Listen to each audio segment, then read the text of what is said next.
اعوذ باللہ من الشیطان الرجیم بسم اللہ الرحمن الرحیم۔ سامعین اور ناظرین، جو لوگ کہتے ہیں کہ اسلام میں امامت کا کوئی تصور نہیں بلکہ نبوت کے بعد خلافت شروع ہوئی ہے، وہ ایک طرف تو 12 اماموں کی امامت کے منکر ہیں، لیکن دوسری طرف بخاری شریف کے مصنف کو بھی امام کہتے ہیں، مسلم شریف کے مصنف کو بھی امام کہتے ہیں، اور دیگر صحاح ستہ کے مصنفین جیسے ترمذی، ابو داؤد، نسائی اور ابن ماجہ کو بھی امام کا درجہ دیتے آئے ہیں۔ سامعین، بات یہیں پر ختم نہیں ہوتی۔ یہ ابو بکر احمد بن الحسین بہقی، ابن حجر عسقلانی، جلال الدین سیوطی، شمس الدین ذہبی اور ابن تیمیہ جیسے ناسبیوں کو بھی امام کا درجہ دیتے ہیں۔ یہ حضرات ایک طرف تو 12 اماموں کی امامت کا انکار کرتے ہیں، لیکن دوسری طرف یہ 4 اماموں کی امامت کے قائل بھی ہیں، جن کے نام نعمان بن ثابت یعنی ابو حنیفہ، مالک، شافعی اور احمد بن حنبل ہیں۔ سامعین، 4 اماموں کی امامت کے قائل حضرات کا ماننا ہے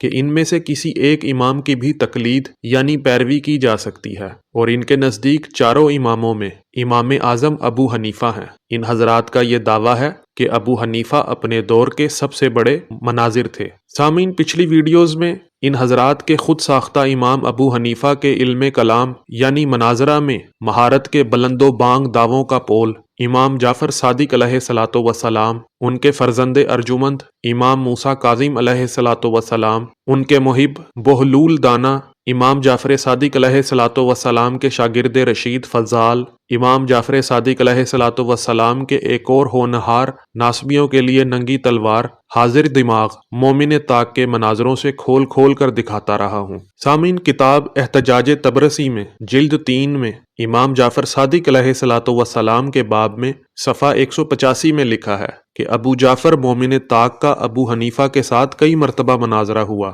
جن میں سے ایک یہ ہے کہ ایک دن ابو حنیفہ نے مومن طاق سے کہا کہ کیا تم لوگ رجت کے قائل ہو؟ تو مومن طاق نے جواب دیا ہاں۔ تو ابو حنیفہ نے سوال کیا کہ تم مجھے 1000 دینار ادھار دے دو، رجت میں واپس آ کر تم کو 1000 دینار واپس کر دوں گا۔ تو مومن طاق نے ابو حنیفہ کو جواب دیا کہ تم مجھے ضمانت دو کہ تم انسان ہی پلٹائے جاؤ گے، سور بن کر نہیں پلٹو گے۔ سامعین، آپ نے ملاحظہ کیا کہ مومن طاق نے ابو حنیفہ کو کیسا جواب دیا۔ اسی کتاب میں لکھا ہے کہ ایک دن ابو حنیفہ نے ابو جعفر مومن طاق سے کہا کہ علی ابن ابی طالب نے وفات رسول کے بعد اپنے حق کا مطالبہ کیوں نہیں کیا اگر خلافت ان کا حق تھا؟ تو اس پر مومن طاق نے ابو حنیفہ کو جواب دیا کہ وہ خوف زدہ تھے کہ کوئی ان کو بھی قتل نہ کر دے، جس طرح انہوں نے سعد ابن عبادہ کو مغیرہ بن شعبہ کے تیر سے قتل کیا، یا کچھ روایات کے مطابق ولید کے تیر سے قتل کیا، اور شور یہ مچا دیا کہ ان کو جنات نے مار ڈالا۔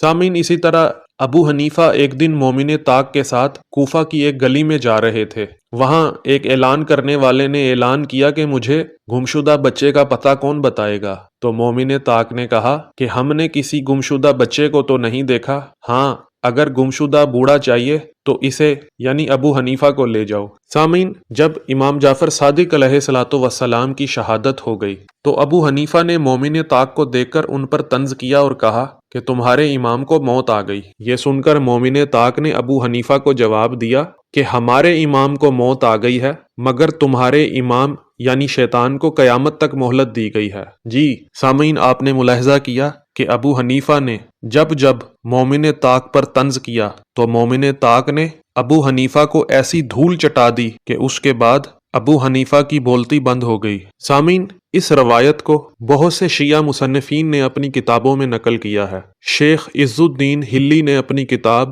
مختصر بصائر الدرجات میں جلد 1 میں بھی نقل کیا ہے، اور سامعین، سید نعمت اللہ جزائری نے اپنی کتاب ریاض الابرار فی مناقب ائمۃ الاطہار جلد 2 میں بھی اس روایت کو نقل کیا ہے، اور سامعین، شیخ علی احمدی میانجی نے اپنی کتاب مواقف الشیعہ میں جلد 1 میں اس روایت کو نقل کیا ہے، اور سامعین، شیخ عزیز اللہ الطاردی نے اپنی کتاب مسند الامام الصادق ابی عبداللہ جعفر بن محمد علیہ الصلوۃ والسلام جلد 9 میں بھی اس روایت کو نقل کیا ہے، اور سامعین، حر عاملی نے اپنی کتاب الایقاظ من الحجع بالبرہان علی الرجع جلد 1 میں بھی اس روایت کو نقل کیا ہے۔ اور سامعین، شیخ عباس قمی نے اپنی کتاب سفینۃ البحار و مدینۃ الحکم والآثار جلد 2 میں بھی اس روایت کو نقل کیا ہے۔ اور سامعین، شیخ عبداللہ بحرانی اصفہانی نے اپنی کتاب مستدرک عوالم العلوم والمعارف جلد 20 میں بھی اس روایت کو نقل کیا ہے۔ اور سامعین،